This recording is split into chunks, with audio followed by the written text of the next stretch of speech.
السلام علیکم ورحمۃ اللہ وبرکاتہ۔ میں ہوں مولانا عطاء الرحمن۔ آج ہم 11ویں جماعت کے مطالعہ قرآن حکیم میں سورہ بقرہ کی 4 رکوع ہم پڑھیں گے۔ اگر آپ ہمارے چینل پر نئے ہو تو اس کو سبسکرائب کریں اور بیل آئیکن کا بٹن دبائیے تاکہ ہماری نئی آنے والی ویڈیو آپ کے سامنے بر وقت مل سکے۔ اب ہم سبق شروع کرتے ہیں۔ اعوذ باللہ من الشیطان الرجیم، بسم اللہ الرحمن الرحیم۔ وَإِذْ قَالَ رَبُّكَ لِلْمَلَائِكَةِ إِنِّي جَاعِلٌ فِي الْأَرْضِ خَلِيفَةً قالوا أتجعل فيها من يفسد فيها ويسفك الدماء ونحن نسبح بحمدك ونقدس لك قال إني أعلم ما لا تعلمون۔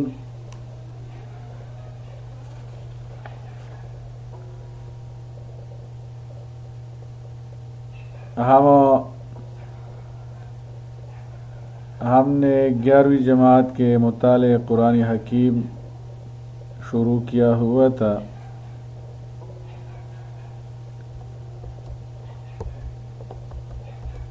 پچھلے 3 رکوع میں یہ 4تھا رکوع ہے۔ پچھلی آیات میں اللہ جل شانہ کی خاص و عام نعمتوں کا ذکر، انسانوں کو ناشکری اور نافرمانی سے بچنے کی ہدایت کی گئی۔ اس آیت سے آخر رکوع تک 10 آیتوں میں حضرت آدم علیہ السلام کا قصہ بھی اسی سلسلے میں ذکر فرمایا ہے کہ ان کی نعمتوں کی 2 قسمیں ہیں۔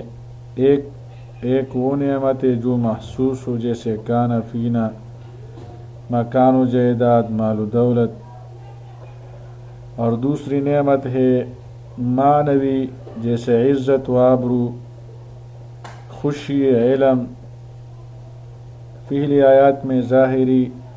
نعمتوں کا ذکر تھا اور ان آیات میں معنوی نعمتوں کا ذکر ہے۔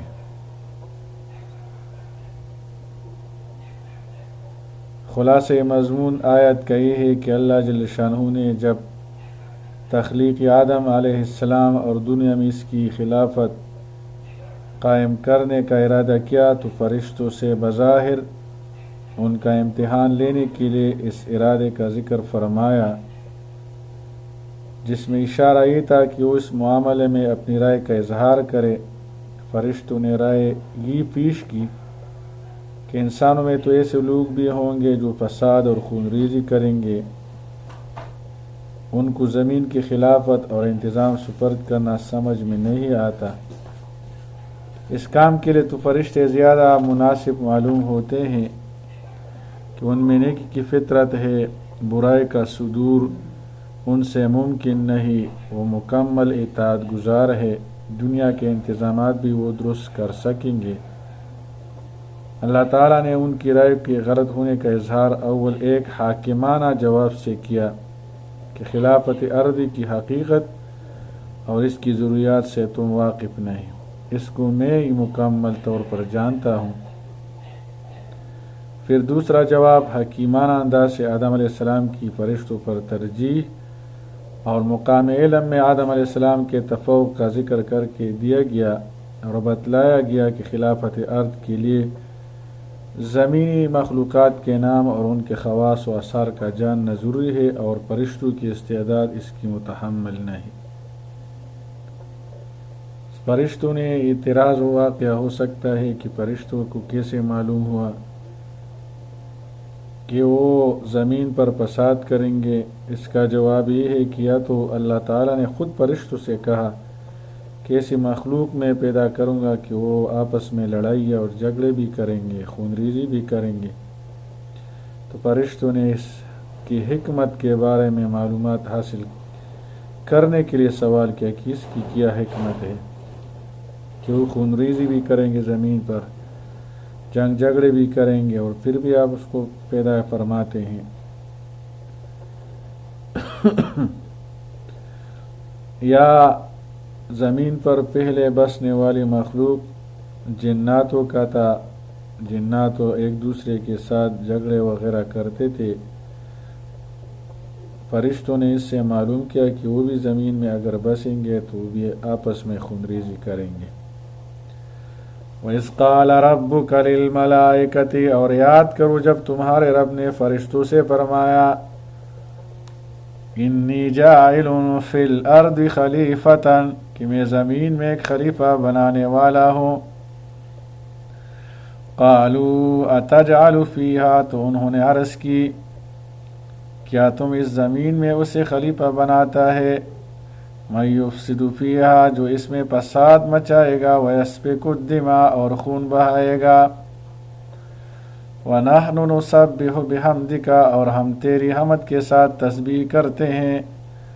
ونقدس لک، اور تیری پاکیزگی بیان کرتے ہیں۔ قال انی اعلم، اللہ نے فرمایا بے شک میں وہ جانتا ہوں، ما لا تعلم، جو تم نہیں جانتے۔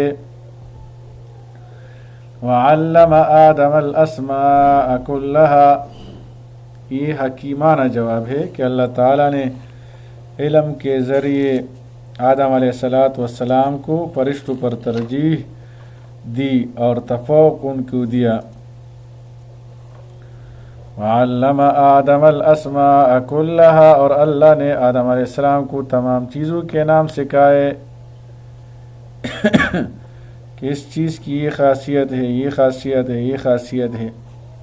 اس پر یہ اعتراض واقع ہو سکتا ہے کہ جب اللہ تعالیٰ نے آدم علیہ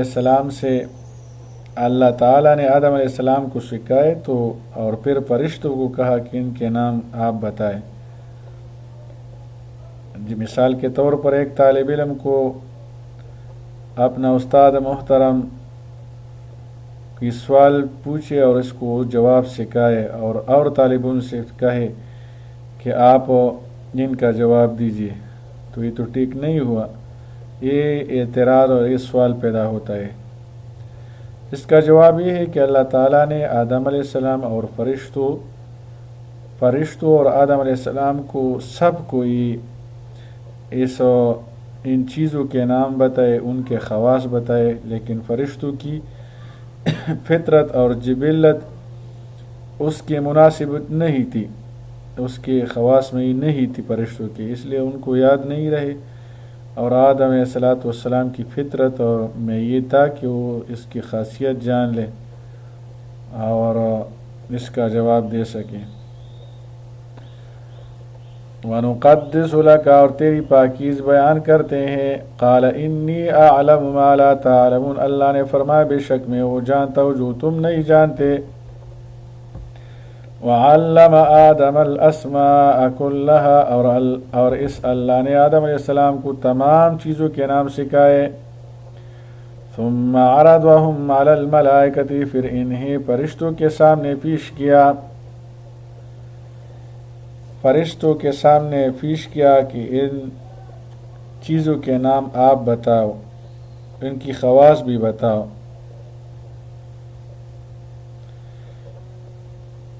اس کا خلاصہ یہ ہے کہ زمینی مخلوقات کے اسماء اور ان کے خواص و آثار کا آدم علیہ السلام کو علم دیا گیا جو فرشتوں کے بس کا نہیں تھا، اور پھر ان مخلوقات کو فرشتوں کے سامنے کر کے سوال کیا گیا کہ اگر تم اپنے اس خیال میں سچے ہو کہ ہم سے زیادہ کوئی مخلوق عالم و افضل پیدا نہیں ہوگی، یا یہ کہ زمین کی خلافت و نیابت کے لیے فرشتے بنسبت انسان کے زیادہ موضوع ہیں، تو ان چیزوں کے نام اور خواص بتلاؤ جن پر خلیفہ زمین کو حکومت کرنا ہے۔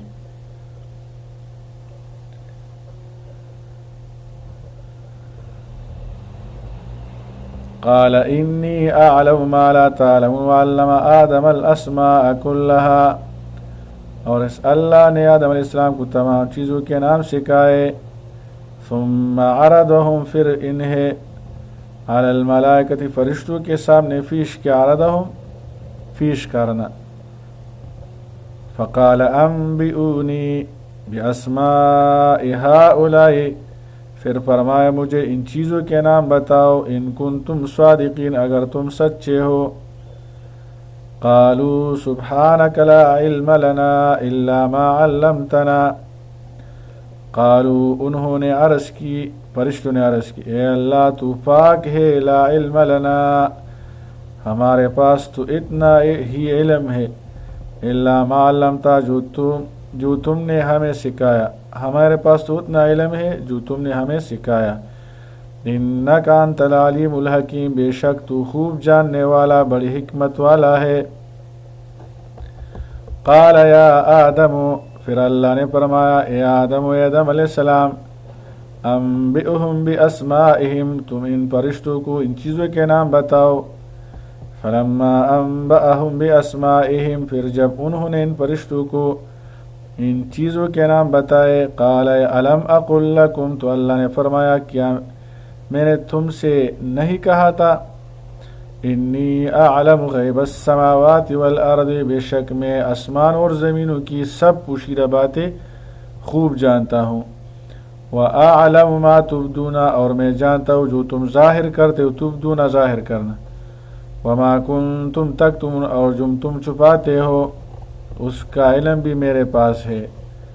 وَإِذْ قُلْنَا لِلْمَلَائِكَةِ اسْجُدُوا لِآدَمَ اور یاد کرو جب ہم نے فرشتوں کو حکم دیا کہ آدم علیہ السلام کو سجدہ کرو فسجدوا تو سب فرشتوں نے سجدہ کیا الا ابلیس سوائے ابلیس کے ابلیس نے انکار کیا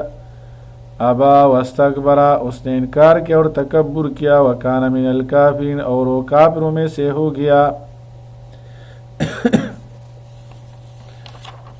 آدم علیہ السلام کو سجدہ کرنا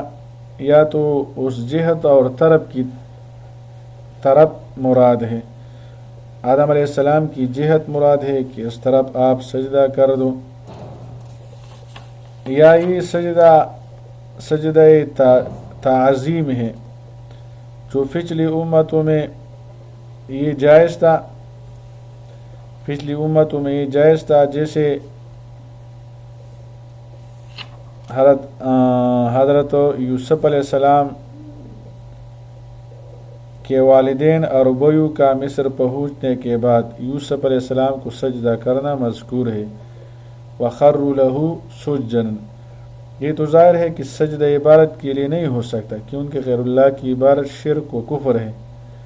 جس میں یہ احتمال ہی نہیں کہ کسی وقت کسی شریعت میں جائز ہو سکے اس کے سوا کوئی احتمال نہیں کہ قدیم انبیاء کرام کے زمانے میں سجدے کا بھی وہی درجہ ہوگا جو ہمارے زمانے میں سلام مصافحہ اور معانقہ تعظیم کے لیے کھڑے ہو جانے کا ہے یہ پچھلی امت میں سجدہ تعظیم جائز تھا جیسے ہماری اس امت میں نبی کریم صلی اللہ علیہ وسلم کی اس امت میں سلام کرنا مصافحہ کرنا معانقہ یہ جائز ہے اور سجدہ عبارت کسی بھی امت میں کسی بھی شریعت میں جائز نہیں تھا تو یہ سجدہ تعظیم مراد ہے یا جہت مراد ہے کہ اس کی طرف آپ سجدہ کریں وَقُلْنَا يَا آدَمُ اسْكُنْ أَنْتَ وَزَوْجُكَ الْجَنَّةَ اور ہم نے کہا اے آدم اسکن انت وزوجک الجنت تم اور تمہاری بیوی جنت میں رہو وَكُلَا مِنْهَا رَغَدًا اور اس میں سے جہاں سے چاہو جی بھر کے کھاؤ وَكُلَا مِنْهَا اور کھاؤ رَغَدًا جی بھر کے حیث شئتما جس جہاں سے چاہو حیث شئتما جہاں سے چاہو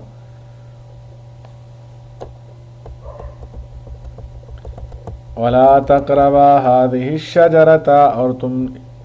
دونوں اس درخت کے قریب نہ جانا فَتَكُونَ مِنَ الظَّالِمِينَ ورنہ تم دونوں نقصان کاروں میں سے ہو جاؤ گے فَأَزَلَّهُمُ الشَّيْطَانُ عَنْهَا پھر شیطان نے ان دونوں کو وہاں سے ڈگمگا دیا فَأَخْرَجَهُمَا مِمَّا كَانَا فِيهِ اور جس عیش و آرام میں تھے ان سے ان کو نکلوا دیا فَأَخْرَجَهُمَا نکلوا دیا مِمَّا كَانَا فِيهِ جس میں وہ تھے وَقُلْنَا اهْبِطُوا بَعْضُكُمْ لِبَعْضٍ اور پھر ہم نے کہا تم سب یہاں سے اتر جاؤ، تم میں سے بعض کے دشمن ہوں گے، بعضکم لبعض عدو، بعض کے دشمن ہوں گے، وَلَكُمْ فِي الْأَرْضِ مُسْتَقَرٌّ، اور تمہارے لیے زمین میں ٹھکانہ ہے،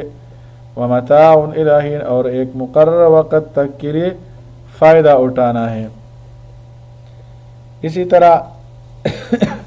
حضرت آدم علیہ السلام، اسی طرح ابلیس اور جو انسانوں کے دشمن ہوتے ہیں زمین پر، ان سب کو جنت سے نکال دیا گیا، اور آپ کو زمین میں مقررہ وقت تک وہاں رہنا ہے۔ یہاں سے ایک مسئلہ ہے، مسئلہ عصمت انبیاء، کہ انبیاء علیہ السلام، جمہور علماء امت، ائمہ اربعہ کا اس پر اتفاق ہے کہ انبیاء علیہ السلام تمام چھوٹے بڑے گناہوں سے معصوم و محفوظ ہیں، اور بعض لوگوں نے جو کہا ہے کہ صغیرہ گناہوں سے بھی سرزد ہو سکتے ہیں، جمہور امت کے نزدیک صحیح نہیں۔ اس کی وجہ یہ ہے کہ انبیاء کرام کو لوگوں کا مقتدا بنا کر بھیج جاتا ہے، اگر ان سے بھی کوئی کام اللہ تعالیٰ کی مرضی کے خلاف، خواہ گناہ کبیرہ ہو یا صغیرہ صادر ہو سکے، تو انبیاء کرام کے اقوال و افعال سے امن اٹھ جائے گا اور وہ قابل اعتماد نہیں رہیں گے۔ جب انبیاء ہی پر اعتماد و اطمینان نہ رہے تو دین کا کہاں ٹھکانہ ہے۔ ایسے واقعات کا حاصل یہ ہے، امت کا اتفاق ہے کہ کسی غلط فہمی یا خطا و نسیان کی وجہ سے ان کا صدور ہو جاتا ہے۔ کوئی پیغمبر جان بوجھ کر اللہ تعالیٰ کے کسی حکم کے خلاف عمل نہیں کرتا، غلطی اجتہادی ہوتی ہے یا خطا و نسیان کے سبب قابل معافی ہوتی ہے،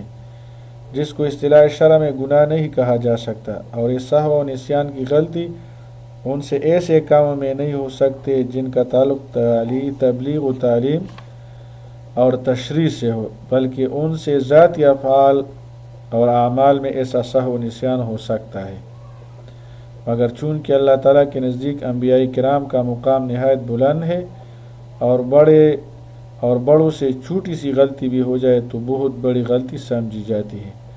اس لیے قرآن حکیم میں ایسے واقعات کو معصیت اور گناہ سے تعبیر کیا گیا ہے، اور اس پر عتاب بھی کیا گیا ہے، اگرچہ حقیقت کے اعتبار سے وہ گناہ ہی نہیں۔ حضرت آدم علیہ السلام کے اس واقعے کے متعلق علماء تفسیر نے بہت سی توجیحات لکھی ہے۔ ان میں یہ ہے، اولی کہ جس وقت آدم علیہ السلام کو منع کیا گیا تھا تو ایک خاص درخت کی طرف اشارہ کر کے منع کیا گیا کہ اس کے قریب نہ جاؤ، اور مراد خاص یہی درخت نہیں تھی بلکہ اس کی جنس کے سارے درخت مراد تھے۔ اور یہ بھی ممکن ہے کہ شیطان نے وسوسہ دل میں ڈالا ہو کہ اس درخت کی ممانعت صرف آپ کی ابتدائی پیدائش کے وقت کے ساتھ مخصوص تھی، جیسے چھوٹے بچوں کو اول عمر میں قوی غذا سے روکا جاتا ہے، ہلکی غذا دی جاتی ہے، اور قوت پیدا ہو جانے کے بعد ہر غذا کی اجازت ہو جاتی ہے، تو اب آپ قوی ہو چکے ہیں، اس لیے وہ ممانعت باقی نہیں رہی۔ اور یہ بھی ممکن ہے کہ آدم علیہ السلام کو جس وقت شیطان نے اس درخت کے کھانے کے منافع بتلائے کہ اس کے کھانے سے ہمیشہ ہمیشہ کے لیے جنت کی نعمت میں رہنے کا اطمینان ہو جائے گا، اس وقت ان کو ممانعت یاد نہ رہی جو ابتدائی آپریشن کے وقت اس درخت کے متعلق کی گئی تھی۔ قرآن مجید کی آیت فنسیا ولم نجد له عزما، آدم علیہ السلام بھول گئے اور ہم نے ان میں پختگی نہ پائی۔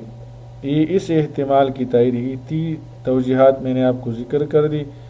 ان واقعہ کی، آپ اس کو یاد کر دیں۔ فَأَزَلَّهُمَا الشَّيْطَانُ فَتَلَقَّىٰ آدَمُ مِن رَّبِّهِ كَلِمَاتٍ، پھر آدم علیہ السلام نے اپنے رب سے توبہ کے کچھ کلمات سیکھ لیے، رَبَّنَا ظَلَمْنَا أَنفُسَنَا وَإِن لَّمْ تَغْفِرْ لَنَا وَتَرْحَمْنَا لَنَكُونَنَّ مِنَ الْخَاسِرِينَ، یہ کلمات تھے۔ فَتَابَ عَلَيْهِ، تو اس اللہ نے ان کی توبہ قبول فرمائی، انہ هو التواب الرحیم، بے شک وہ بہت توبہ قبول فرمانے والا، نہایت رحم فرمانے والا ہے۔ قلنا اهبطوا منها جميعا، ہم نے کہا تم سب یہاں سے اتر جاؤ، فإما يأتينكم مني، پھر اگر تمہارے پاس میری طرف سے ہدایت آئے گا، فَإِمَّا يَأْتِيَنَّكُم مِّنِّي، پھر اگر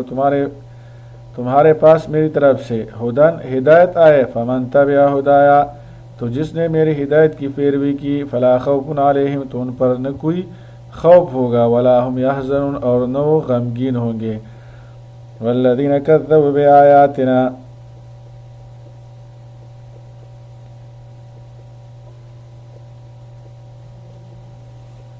وہ کلمات اور ربنا ظلمنا انفسنا کلمات ہوئی ہیں، وَإِن لَّمْ تَغْفِرْ لَنَا وَتَرْحَمْنَا لَنَكُونَنَّ مِنَ الْخَاسِرِينَ، یہ کلمات تھے، اللہ تعالیٰ نے ان کی توبہ قبول فرمائی۔ کلمات بھی اللہ جل شانہ نے سکھائے، اور پھر ان کی ان الفاظ سے توبہ کی درخواست کی گئی آدم علیہ السلام کی طرف سے، اللہ تعالیٰ نے ان کی توبہ قبول فرمائی۔ فَمَن تَبِعَ ہُدَایَ، تو جس نے میری ہدایت کی پیروی کی، فَلَا خَوْفٌ عَلَیہم، تو ان پر نہ کوئی خوف ہوگا، وَلَا هُمْ يَحْزَنُونَ، اور نہ وہ غمگین ہوں گے۔ وَالَّذِينَ كَفَرُوا وَكَذَّبُوا بِآیاتِنَا، اور جن لوگوں نے کفر کیا اور ہماری آیتوں کو جھٹلایا، اولئک اصحاب النار، یہ لوگ جہنمی ہے، ہم فیہا خالدون، وہ اس میں ہمیشہ رہیں گے۔ اللہ تعالیٰ عمل کرنے کی توفیق عطا فرمائے۔